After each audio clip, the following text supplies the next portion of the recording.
So in this video, we will be exploring what makes a move good.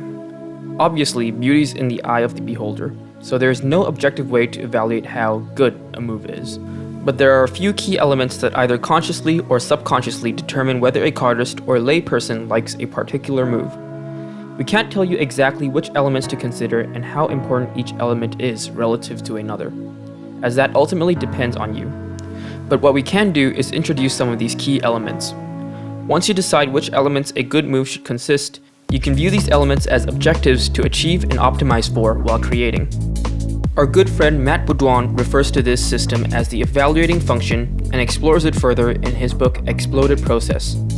If you are interested to learn more, we highly recommend you check it out. We will leave a link to the book in the description. So with that said, let's take a look at a couple of elements that make a move good. The first would be originality or creativity. As the name would suggest, this is simply how creative or original a move is. And that could be determined by how different a move is from every other move in existence.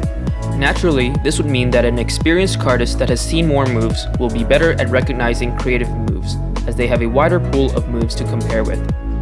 So let's take a look at some moves that we consider to be very creative and original for their time.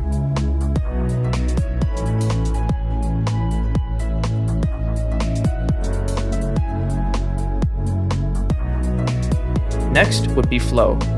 Flow is an abstract concept and is hard to perfectly define, but we will define it as how smooth a move inherently allows it to be. Smoothness can often be confused with flow. The distinction is that smoothness describes the performance, while flow describes the move itself. A move can be performed very smoothly even though the move itself does not have flow. A good example would be the Leno cut. Here's a clip of Darren performing the Leno cut very smoothly, even though the move itself does not have good flow. Minimizing awkward regrips and sudden movements of packets can help to enhance the flow of a move. So let's take a look at some moves that we think have great flow.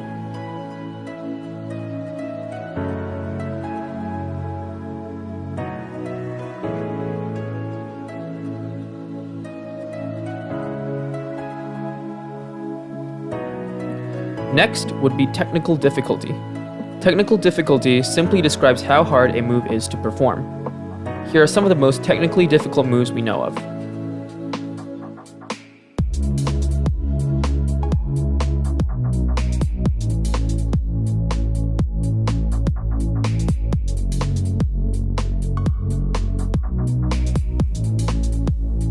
Next would be purpose. A move with a clear purpose is one where the viewer can easily understand the intentions of the creator. This usually entails a clear structure and climax or theme without any extra or unnecessary movements. Here are some moves that we think have a very clear purpose.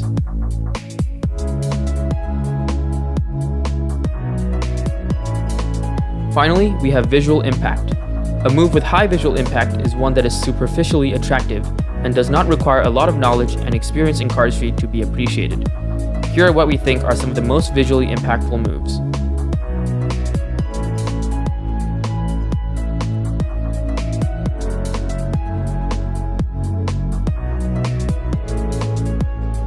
So, we covered 5 common elements that make up a good move.